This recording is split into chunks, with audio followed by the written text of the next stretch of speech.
Hello and welcome. This is the second video in my series of videos on the ElectroBOOM-Lewin controversy. The first video was a half-an-hour video essentially setting the context and giving a loose overview of where we would be going in this series. And in that video, I explained that to properly resolve the controversy, I would need to give essentially a kind of mini lecture course beginning at some of the foundations of the physics of electrical circuits. Now, my intention had been to then start that mini lecture course in the second video, but I've now decided that I will start that in the third video, i.e. the next video after this one. And in this video, I first want to make more explicit something that I perhaps left rather implicit in the last video, and then I want to present some, we could call them diagnostic questions. They're essentially minor variations on Robert Romer's setup, and I will probably give the solutions to these problems at the end of Chapter 2 of the mini lecture course, which will probably be 2 videos from now.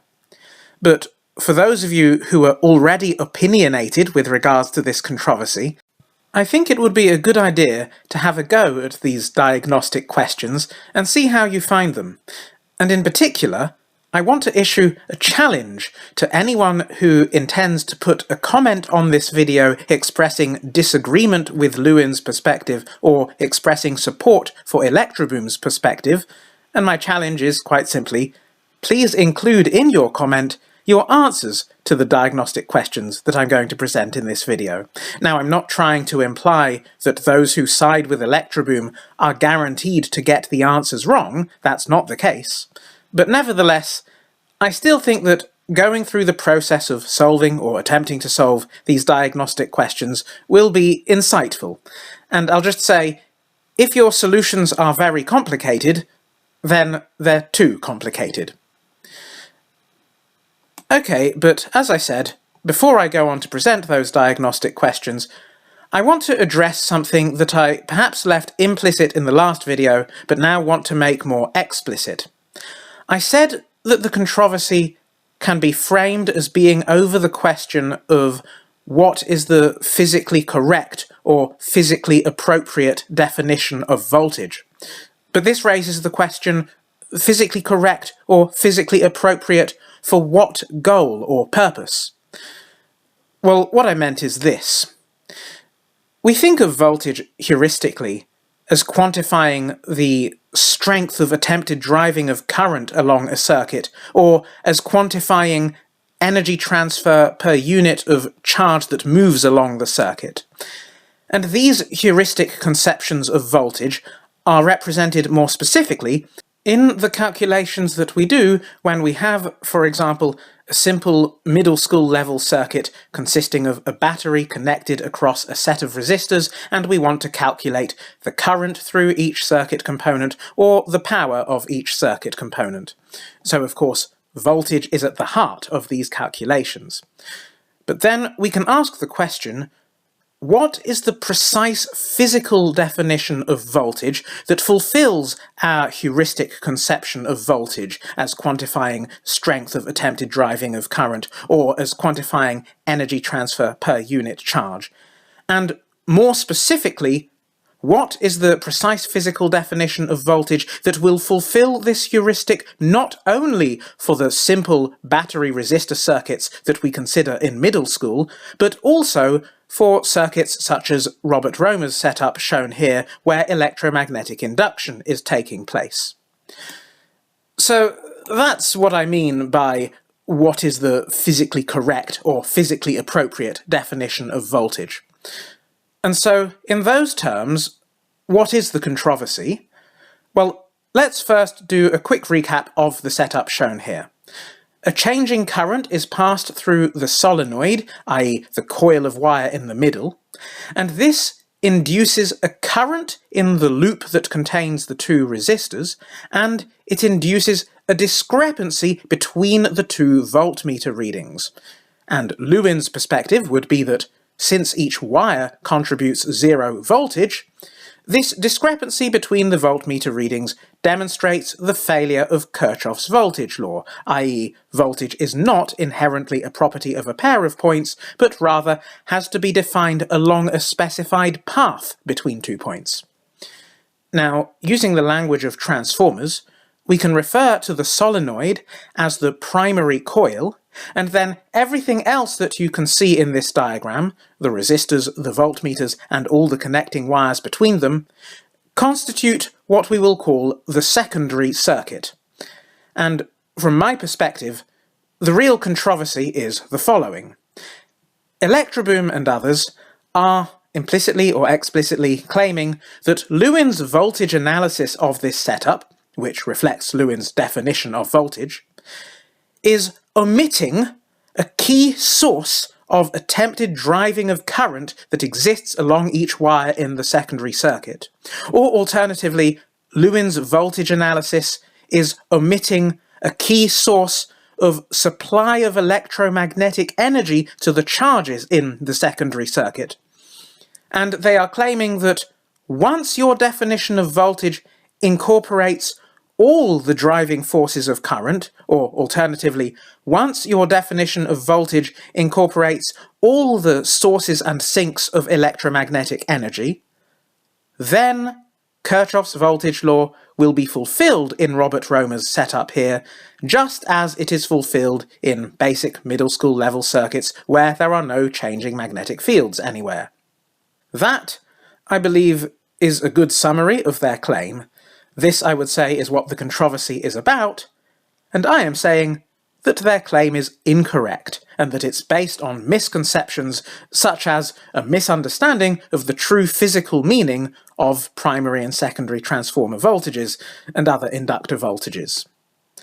Lewin's definition of voltage correctly formalizes the heuristic concept of how strongly the electromagnetic field of the system is seeking to drive a current along a specified path, and an ElectroBOOM-style correction to that definition of voltage simply corresponds to a removal of part of the electromagnetic field's driving of current. And so, for example, the ElectroBOOM side would say that due to the magnetically induced electromotive force being exerted along each of the voltmeter probe wires, the voltage along each probe wire is significantly non-zero. This doesn't mean that the electromotive force manages to drive a significantly non-zero current along the probe wire because of the infinite resistance of the voltmeter. But still, this electromotive force means that the voltage along the probe wire is significantly non-zero. That would be their perspective. However, especially if the solenoid is long enough, the distribution of electromagnetic force being exerted along the probe wire by the entire rest of the system can be accurately replicated by replacing the entire rest of the system with just statically charged objects with no batteries and no electromagnetic induction. And in that latter scenario, the ElectroBOOM side would agree with the Lewin side that the voltage along the wire is zero. And now, as for energy, Lewin's definition of voltage, when applied along a given path of circuitry that has a current along it, will tell you the quantity that you need to multiply by the current along that path of circuitry in order to get the net rate at which that path of circuitry is introducing electromagnetic energy into the system or dissipating electromagnetic energy out of the system. You see, in Romer's setup, the solenoid is not causing any charges in the secondary circuit to gain or lose energy as they travel along a connecting wire between the two resistors, because electromagnetic energy quite simply is not carried by charges. Rather, it is stored in the mutual interactions among charges, such as the mutual interactions between mobile charge in the secondary circuit and mobile charge in the solenoid. And so the only real flow of electromagnetic energy into the secondary circuit is a flow of energy that is sinking directly into the two resistors and being dissipated as heat. And this sinking of energy into each resistor happens at a rate given by the high school formula I squared times R. The charges inside the connecting wires are not absorbing or releasing any electromagnetic energy. In fact, on the contrary, there's a very real sense in which the surface of each wire acts as a shield to prevent any flow of electromagnetic energy into the interior of the wire where the body of mobile charges. So, one of the subtleties of this controversy is that the kind of definition of voltage that the ElectroBOOM side advocates for is a conceptually meaningful idea in the sense that it can be turned into a physically precise definition that is rigorously formulated in terms of actual electrodynamic quantities. And so it is possible to use an ElectroBOOM-style voltage analysis to calculate correct values of current and of power consumption in circuits like Robert Romer's set up here. That's not to suggest that doing so will in any way simplify calculations, it will only do the opposite. But nevertheless, you can still do the calculations in a way that will give correct answers. And so that's why I'm willing to frame the controversy as being about definition, but at the same time, I'm not willing to frame the controversy as being about semantics, because the reason why the ElectroBOOM side are claiming that Lewin's voltage definition is wrong is because of the incorrect perceptions of the actual physics that people on the ElectroBOOM side hold to. And so, even though I said that it is still possible to calculate correct values of current and of power consumption using an ElectroBOOM-style voltage analysis, I nevertheless do think that those who are on the ElectroBOOM side of the controversy will be more prone to having difficulties and even making errors when it comes to working out the behavior of systems with unconstrained changing magnetic fields. And I have a concrete example of this. Namely, there are at least some people who side with ElectroBOOM who believe that if you add electromagnetic shielding along the full length of each of the 4 voltmeter probe wires, then the 2 voltmeters will read approximately the same reading as each other. And it's very understandable why someone on the ElectroBOOM side of the controversy might think this. The whole argument of the ElectroBOOM side is that the voltmeters are not reading the true voltage between junction A and junction B because the voltmeter's probe wires are picking up interference from the induced field coming from the solenoid. Now, in situations where a piece of equipment is not behaving as intended due to unwanted electromagnetic interference, what do we do to solve the problem? We use electromagnetic shielding. And so, as I say, it's not surprising that someone who sides with ElectroBOOM might think that shielding the voltmeter's probe wires will mostly get rid of the discrepancy between the voltmeter readings. But the reality is that adding the shields will not make much detectable difference to each voltmeter reading, and in the most ideal case of Romer's setup, where the solenoid is very long and the current through the solenoid is linearly increasing, I think that the shields will have no detectable effect on the voltmeter readings at all. Okay, and now the diagnostic problems that I wanted to present. And as I said, I'll probably give the solutions to these problems in a subsequent video when I've explained all of the theory that's necessary to be able to solve these problems. So, in part A, we have a circuit in the XY plane as shown, except that this is not necessarily drawn to scale. So in particular, you're not allowed to assume any geometrical symmetry in how this circuit has been physically put together.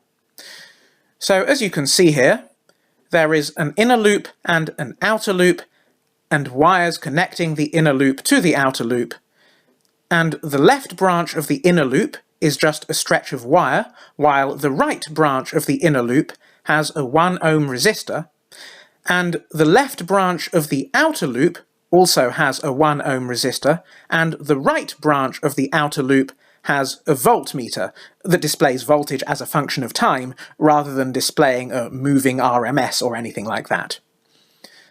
Now, we assume that there is a changing magnetic field in the orange circle, and that the rate of change of magnetic field strength is negligible outside the orange circle. And we'll assume ideal circuit components, but please don't read too much philosophically into the word ideal. All I mean is that if you physically set this experiment up using normal wires and normal resistors and a normal voltmeter, then the approximate results that you'll get are what I'm interested in, and I'm perfectly happy to ignore the very slight discrepancies that might arise from things like the tiny amount of resistance in the wires, or the tiny amount of conductance in the surrounding air or in the voltmeter, or the trillionth of a second that it takes for a change of current in one part of a wire to propagate down to another part of the wire. The only reason why I'm bothering to explicitly make this statement about assuming ideal circuit components is because this question is going to be a multiple choice question where one of the choices is more information needed, and I just want to clarify that the kinds of tiny discrepancies that might come from things like resistance in the wires or leaking currents do not qualify as constituting more information needed. Okay, and now, at a certain time t star, the voltmeter reading is positive 2 volts. And the question is, what is the value of the marked current I at time t star? So you have 3 options followed by a 4th option that says that more information would be needed to determine the value of this current. And now, part B asks whether anything changes if we swap the 2 branches in the inner loop, such that the left branch of the inner loop now has a 1 ohm resistor, while the right branch of the inner loop just consists of a stretch of wire. Now, I've phrased this question in a slightly open-ended manner. What do I mean by "does anything change"? Well, you can interpret the question as follows, and if you're particularly enthusiastic, then you can also explore other interpretations of the question. But at least to start with, please interpret the question as follows. Assume that for part B, the distribution over space and time of the magnetic field within the orange circle is exactly the same as in part A. Then, under that assumption, firstly, will the voltmeter in part B still read 2 volts at time t star like it did in part A? And secondly, will the marked current I at time t star be the same as it was in part A? Now, in part C, both branches of the inner loop have a 1 ohm resistor, and all the other specified details of the question are the same as in part A. So we're not necessarily assuming that the magnetic field inside the orange circle is the same as it was in part A, but what we are assuming is that at time t star, the voltmeter reads 2 volts just like it did in part A. And the question is still, again, to find the value of the marked current I at time t star. And again, you have exactly the same multiple choice options as I gave you for part A. Okay, well, I'll leave it there. Thank you very much for watching.